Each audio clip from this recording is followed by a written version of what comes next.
प्रताप पुरंदर क्षत्रिय कुलवतंस सिंहासनाधीश्वर राजाधिराज योगीराज श्रीमंत योगी श्री श्री श्री छत्रपती शिवाजी महाराज की जय। छत्रपती शिवाजी महाराजांच्या पदस्पर्शाने पावन झालेल्या या भूमीत मला माझे मनोगत व्यक्त करण्याची संधी दिली त्याबद्दल आयोजकांचे आभार।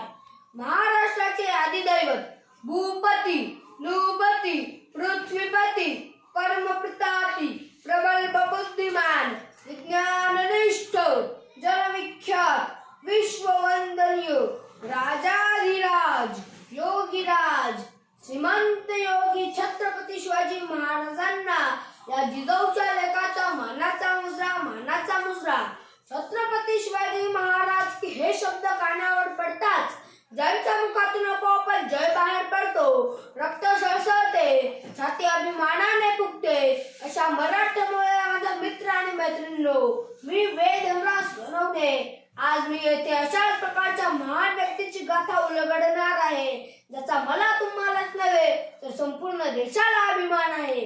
विजयासारखी तलवार चालवून गेला निर्दय छातीने हिंदुस्तान हलवून गेला वाघनख्याने अफजल खानाचा कोथळा फाडून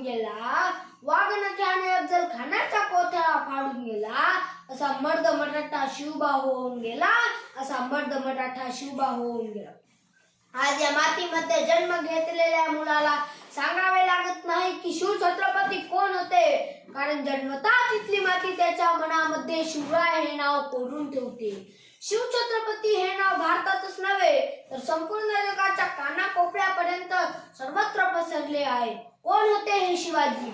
असं कोणते काम त्यांनी केले की आज 350 वर्ष उलगडल्यानंतरही त्यांच्या नावाचा जय जयकार होत आहे? अरे इथल्या लोकांना तर सोडा, इथल्या दऱ्याखोरांना जरी विचारले की शिव छत्रपती कोण होते तर सांगतील रुद्राचा अवतार तो वाघाचा ठसा होता।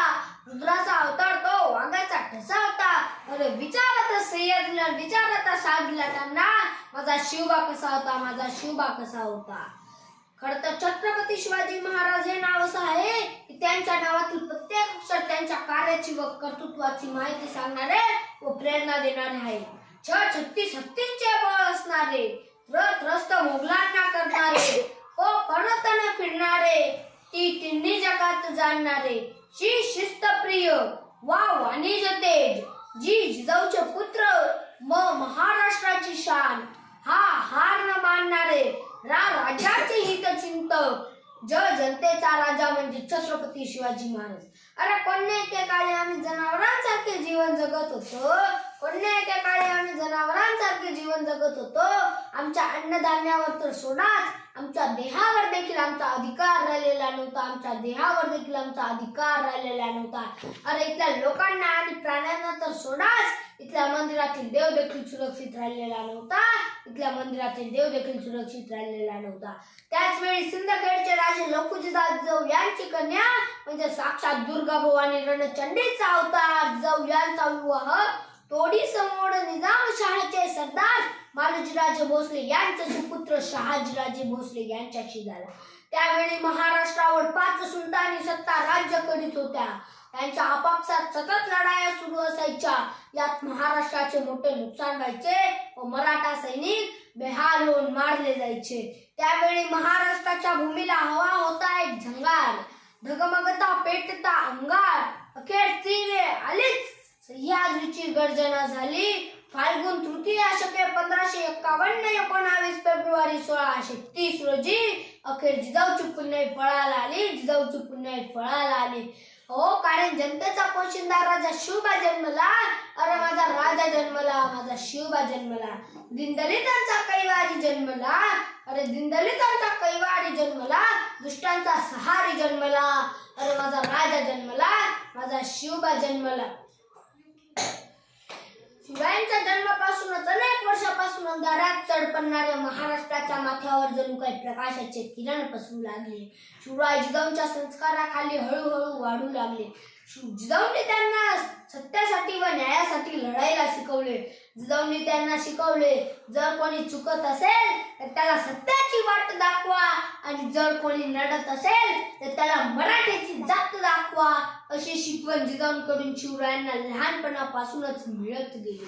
जिजाऊंनी त्यांच्या मनामध्ये स्वराज्य स्थापनेचे रोप रोवले. म्हणूनच म्हणावेसे वाटते की थोर तुमचे कर्म जिजाऊ, उपकार कधी न फिटणार, उपकार कधी न फिटणार. चंद्र सूर्य असेपर्यंत नाव तुमचे न मिटणार, नाव तुमचे न मिटणार. अशा या वीर मातेने घडविलेला कसा असेल तो सुपुत्र, कसा असेल तो राजा, कसा असेल ते राज्य आणि कसे असतील ते छत्रपती. अहो, शिवछत्रपती म्हणजे मावळ्यांचा मेळ, शिवछत्रपती म्हणजे तलवारीची धार, शिवछत्रपती म्हणजे मनगटातील बळ, शिवछत्रपती म्हणजे छातीवरचा वार, शिवछत्रपती म्हणजे मनामनातील धैर्य, शिवछत्रपती म्हणजे सह्याद्रीचे शौर्य, शिवछत्रपती म्हणजे जिजाऊचे पुत्र. शिवछत्रपती म्हणजे एक विचार नसून तर एक विचार आहे. विचार माणूस नष्ट होतो पण विचार कधीही नष्ट होत नाही. आणि अशा या विचारांना घडविण्याचे काम केले राजमाता जिजाऊ. राजमाता जिजाऊ शिवरायांनी आपल्या आईकडून मिळालेली संस्कार व स्वराज्य स्थापनेची प्रेरणा घेऊन आपल्या बांधवांना गुलामगिरीतून मुक्त करण्याचा उद्देश डोळ्यासमोर आणला. सह्याद्रीच्या कड्या कपाळात भटकंती करून त्यांनी सवंगडे जमा केली. तानाजी, येसाजी, नेताजी, सूर्याजी, बाजी यांसारखे जीवाला जीव देणारे मावळे त्यांनी जमवले. अहो, रायरेश्वराच्या साक्षीने त्यांनी स्वराज्य स्थापनेची प्रतिज्ञा केली व हर हर महादेव